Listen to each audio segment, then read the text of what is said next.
In nomine Patris et Filii et Spiritus Sancti. Amen.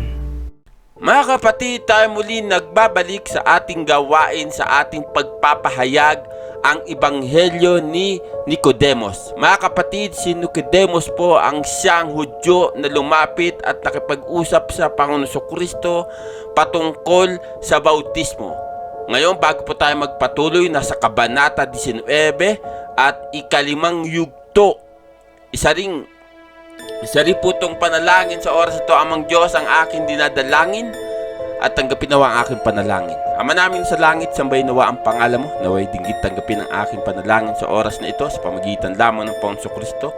Nawa sa pamamagitan ng banal na Espiritu, gabayan nawa ninyo ang inyong lingkod sa aking pagbabasa, at para sa sino man makarinig ito habang binabasa ko o sino man ang makapakinig ito pag in-upload ko sa social media, ay bigyan nyo ng kaunawaan, pagpapalang spiritual, physical man. Maraming salamat po, Ama, Anak at Banal na Espiritu Santo. Mga kapatid, tayo na po yung magpatuloy sa ating binabasa, ang Ebanghelyo ni Nicodemos. At isa ring babae na Veronica na ang pangalan, mula sa malayo ay sumisigaw sa gobernador, "Ako ay dumadaloy ng dugo sa loob ng 12 taon at hinawakan ko ang bali ng kanyang damit at agad na huminto ang pagdaloy ng aking dugo." Sinabi ng mga Hudyo, "Mayroon kaming batas na ang isang babae ay hindi dumating upang magpatotoo." Kabanata 20. At iba pa, isang karamihan na mga kalalakihan at kababayan ay sumisigaw na nagsasabi, "Ang taong iyon ay isang propeta at ang mga demonyo ay sumasailalim sa kanya." Sinabi ni Pilato sa mga nagsabi ng mga demonyo ay sumasailalim sa kanya, "At ang inyong mga Panginoon, bakit hindi sila sumasailalim sa kanya?" Sinabi nila kay Pilato, "Hindi namin alam." At sinabi ng iba kay Pilato, "Binuhay niya ang patay na si Lazaro mula sa libingan pagkatapos ng 4 na araw." Nang marinig ito ng gobernador, sinabi niya na nanginginig sa lahat ng karamihan ng mga Hudyo, "Bakit mo nais na mabubo na walang sala ng dugo?" Kabanata 21. At si Pilato na tinawag ni Nicodemos at ang 12 lalaki na nagsabi na hindi siya pinanganak ng pakikiapid, ay sinabi sa kanila, "Ano ang dapat kong gawin? Nakikita na mayroong isang panggugulo sa gitna ng mga tao?" Sinabi nila sa kanya, "Hindi namin alam, hayaan silang makita ito." Muli, si Pilato na tinawag ang lahat ng karamihan ng mga Hudyo ay nagsabi, "Alam mo na mayroong kang kaugalian sa araw ng tinapay na walang liberdura, upang palayain ko sa iyo ang isa na nakatali. Meron akong isang kilalang tao na nakagapo sa bilangguan, isang pumatay na tinawag na Barabas. At si Jesus ang tinawag na Kristo na wala akong nakitang dahilan ng kamatayan. Kanino mo nais na palayain sa iyo?" At silang lahat ay sumigaw na nagsasabi, "Bitawan mo kami ni Barabas." Sinabi ni Pilato sa kanila, "Kung gayon, ano ang gagawin ko kay Jesus na tinatawag na Kristo?" Lahat sila ay nagsasabi, "Ipako sa krus." Muli ay sinabi ng mga Hudyo, "Hindi ka kaibigan ng Cesar kung pinakawalan mo ang taong ito, sapagkat tinawag niya ang kanyang sarili na anak ng Diyos at isa ring hari, maliban marahil nais mo ang taong ito na maging hari at hindi kay Cesar." Pagkatapos, napuno ng pagkagalit, sinabi ni Pilato sa kanila, "Laging pinapayuhan ang inyong bansa at palaging pinaglalaban ka sa mga para sa iyo." Sumagot ang mga Hudyo, "Sino ang para sa amin?" Sinabi ni Pilato sa kanila, "Ang inyong Diyos. Sino nagligtas sa iyo mula sa mahirap na pagkaalipin ng mga Ehipsyo at pinatubayan ka sa labas ng Egypt sa dagat na parang sa pamagitan ng tuyong lupa, at pinapakain ka sa disyerto ng mana at pugo, at nagdala ng tubig sa iyo mula sa malaking bato, at binigyan ka ng uminom at binigyan ka ng isang kautusan, at sa lahat ng mga bagay na ito ay hinimok mo ang iyong Diyos at naghanap ng iyong sarili ng isang Diyos, isang tinunaw na guya, at pinasindak mo ang iyong Diyos at nais niyang patayin ka, at si Moses ay naghayo naghanyo para sa iyo upang hindi ka mamatay. At ngayon sinasabi mo na kinapupuotan ko ang hari? At bumangon mula sa tribunal. Nais niyang lumabas sa labas at ang mga Hudyo ay sumisigaw at sinasabi sa kanya, alam namin na si Cesar ay hari at hindi si Jesus, sapagkat ang magi ay naghahatid din ng mga regalo sa kanya tulad ng isang hari. At naririnig ni Herodes mula sa magi na ang isang hari ay pinanganak ay nais na patayin siya.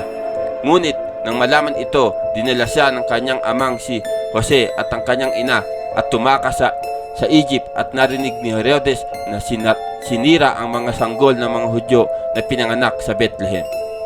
Si Pilato na nakarinig ng mga salitang iyon ay natakot. At ang katahimikan na ginawa sa gitna ng mga tao na sumisigaw, sinabi ni Pilato, ito nga ba ang hinahanap ni Herodes? Sinabi nila sa kanya, ito siya. At kumuha ng tubig at hinugasan ni Pilato ang kanyang mga kamay sa harap ng mga tao na nagsasabing, ako'y walang kasalanan ng dugo ng makatarungang tao na ito. Tignan niyo ito. Muli ay sumigaw ang mga Hudyo na nagsasabing, ang kanyang dugo ay nasa amin at sa aming mga anak.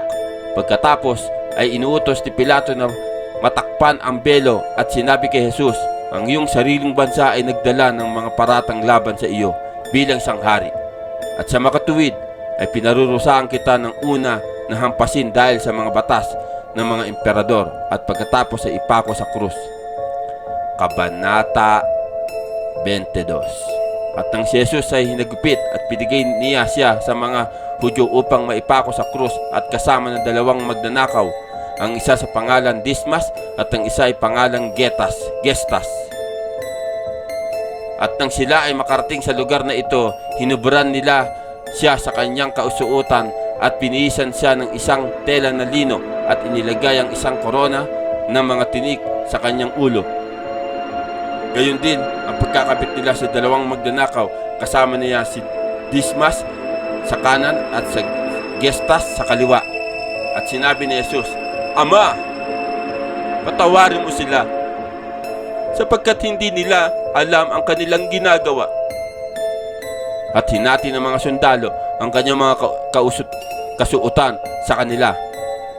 At ang mga tao ay nanatiling naghihintay at ang kanilang mga punong saserdote at hukom ay pinaglaruan siya na sinasabi sa kanilang sarili, iligtas niya ang iba? Iniligtas niya ang iba? Ngayon iligtas niya ang kanyang sarili. Kung siya ang anak ng Diyos, bumabasa mula sa krus.